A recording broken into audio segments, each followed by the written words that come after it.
Hi, it's Neil here from Total Wellness Club, welcoming you to episode number 12 in our video series where we're looking at what helps you get healthy and fit and stay healthy and fit. Today what we want to take a look at is food planning and your diet and find out which of these books is going to help you the most. So when I was over 20 stone in weight and one day bending down trying to tie up my shoelaces, I realised that the blood pressure in my face it didn't feel good, and I knew that I needed to change something in my life. I was obese and life didn't feel that great and easy.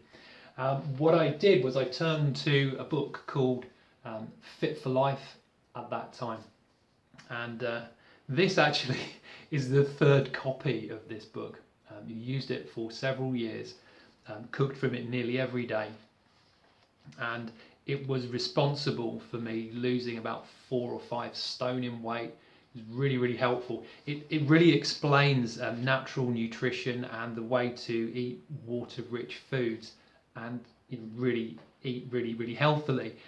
So I really do appreciate this book. But the book now, just trying to look here at the copyright on this book. It's like 20 odd years or more old now. So there's a lot that's happened in food and understanding food since this book was published. So one of the people I became a fan of as I was losing weight was Jason Vale. And these are just a few of Jason's books that we've gone through. I think there are another 2 or 3 up in the loft somewhere. But juicing was something that we really got into. And every time we juiced, we did lose weight. Sometimes after we came off the juice, we put the weight back on again. But every time we did it, it was really helpful. My favourite, I think, is the 5 pounds in 5 days book, because what I found was when you got to a weekend and everyone else was eating something that was a little bit more exciting, and you were just looking at what the next courgette and cucumber juice was going to be all about, it was a bit demotivating. So I really liked the 5 pounds in 5 days because it meant that during the week I could be getting some really good habits during the week with juicing, and then at the weekend I could have a bit of playtime and sort of enjoy myself. So these were books that we really got into. But one of the things I did find when I was juicing was that I was always thinking about what was next. What was the next bit of food that I was going to get to eat?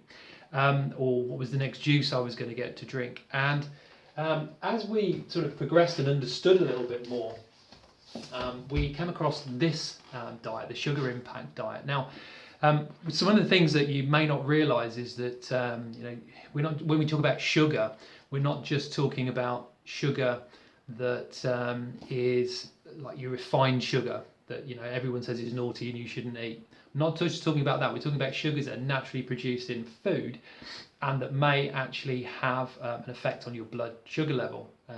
One of the things that is talked about in this book is how apples and some fruits actually do cause a spike in insulin levels, and that will be what makes you then sort of crave more food to get another hit. In this book there are some really good, nutritious, tasty recipes, so recommend that one. That was brilliant.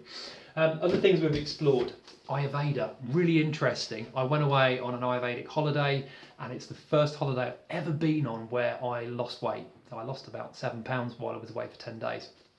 And I was eating like there was no tomorrow while I was there, because the food in India was absolutely amazing. But we bought this cookbook, and we've cooked some recipes from here. Some are not really for us, but we've enjoyed some, and it explains how everybody's body type is different, and how what might work for me might not work for you, and what might work for you won't work necessarily for somebody else. So really interesting, because this book explains that for you, and so does the whole Ayurvedic philosophy. So if you're interested in that, Google it and take a look at it and explore it. Other books that we've tried: Diet for Food Lovers. This is, my wife took over cooking from me a few years ago. When I used to cook, it was a bit like school dinners, but she said, I just want to explore and do something new. I love hobbies, and can I cook? So she took over the cooking, and this was the first book that she got. What she liked about this was it talks about portion control in here, and the rule of palm, and the right amount of different types of foods based on the size of your hand. So that was quite interesting. Some really nice recipes in this book, must be honest. They do cook with a lot of dairy here, and I have a dairy allergy, so we've had to substitute quite a few of those pieces. But when I started eating from this book, I actually lost weight, and I was asking my coach, said, how come I'm now eating more than I've eaten for years, but I've lost weight? And he said, well, maybe the diet that you were on before maybe caused you to be a little malnourished. So that sounded quite interesting, because being a food lover, at that time, it was great to be able to eat more food and lose weight. That was quite novel. This other book here as well, we use this one mostly for snacks, actually, if I'm honest. You may remember in the first video that we shot, I talked about the breakfast bomb, the chocolate shake, and still drinking that one, and I love it, and I would strongly recommend that. But this book has some really nice tasty things to do for snacks, and if you want to treat yourself, curry cashews or Asian spiced kale chips, and you might think kale, but when you put it with maybe some in here that he talks about using peanut butter, but we use sesame seeds, tahini, instead of that.